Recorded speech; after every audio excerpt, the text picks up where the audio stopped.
But what seems to happen is that we spend so much of our time out there looking for it that the perfect answer has been right in front of us, under our noses, the entire time. No matter where we are in this hobby or how far we have gone with it, there is one universal certainty, that we will inevitably return back to our boring watches. Even decades on, after seeing and experiencing so much, the simple, we could say mundane timepiece will always have its place in our collections. And I think intellectually, psychologically, emotionally, there are many reasons why that is, and I want to try and understand them.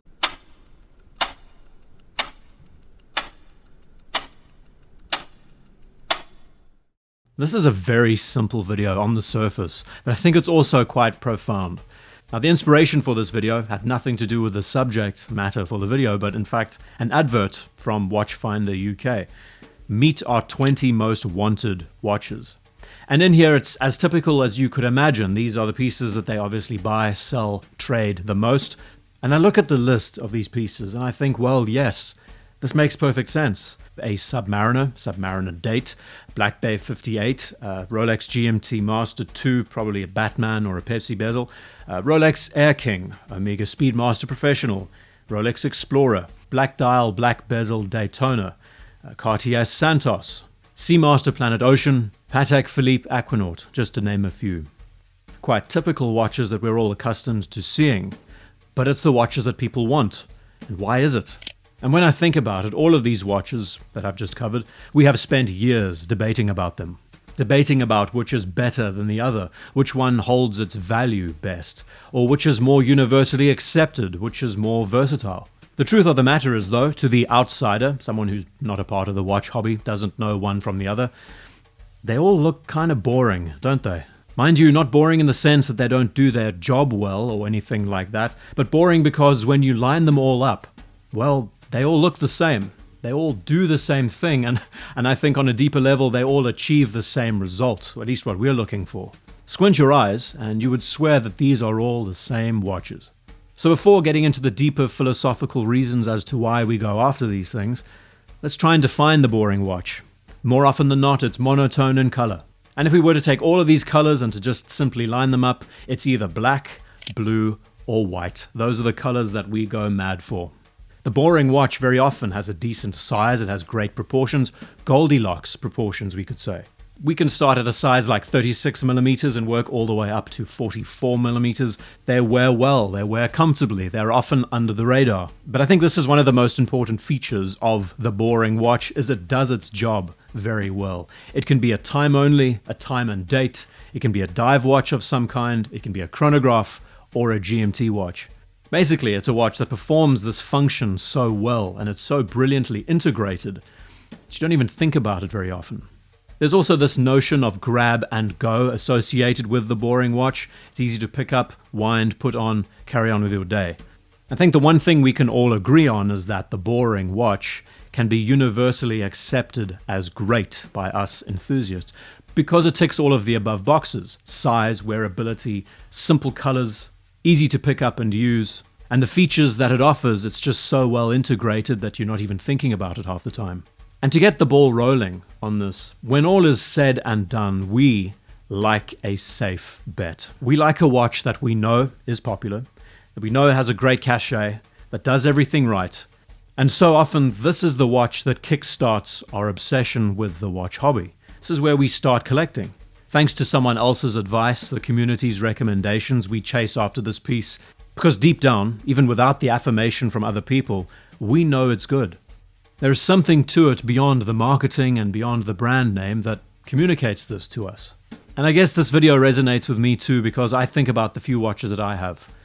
Of the 6 watches in my collection, 4 of which could be classed as boring. Boring in a sense that they are monotone in color and they're a great size to wear and they're easy to grab and go and not think about. I enjoy them so much because they are great in their own right. They do everything that I want them to do. They represent the brand so well. And I'll discuss the reasons why in detail in a moment. But I think as people, even though, yes, we are unique, we try to stand out as much as we can and be individuals by the way we present ourselves, by the way we conduct our lives. And the sad reality is we are also slaves to conformity. And maybe on the surface we like to present ourselves as interesting, But deeper down, we're all pretty boring too. We've all owned a pair of Levi's denim jeans, right? A pair of Ray-Ban sunglasses, a smartphone. You know, it's conformity. So let's just start with one reason like simplicity. The boring watch knows this well. There are not many frills to it, it's not all that technical, it's easy to read, easy to tell the time. We are always drawn back to that simplicity, the air of timelessness that all of these watches seem to have. And then the next reason right beside it is that level of versatility that these watches offer. Because of the monochromatic color scale, because of the sizes, how comfortably they wear, versatility with regards to strap changes, with regards to the environments you take them in, being able to dress them up, dress them down, never to worry. The beauty of the boring watch is it's one of the most versatile watches out there, and that is a good thing. And then how about this? Going about your day to day, the boring watch, it's not distracting. It's not one you're spending every waking minute looking at because it's bright and flashy or because it has exuberant expressive colors. I'm sure you will admire it here and there, but it's not one that is demanding mental bandwidth throughout the day. You know, with regards to sunburst, all of these little things that might be distracting you from the task at hand. It's one that you can literally set and forget. Another good one about a boring watch is that 9 times out of 10 doesn't attract attention. Unnecessary, unwarranted attention or not.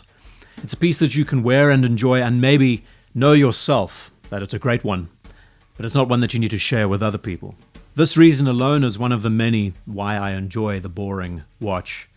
You know, for most eyes, it just looks like a regular piece. This just looks like a regular Seiko, but for us enthusiasts, we know that there is something else about it that makes it that little bit more unique. And you can say the same about any of these watches, whether it's a Submariner or a Black Bay or a Speedmaster.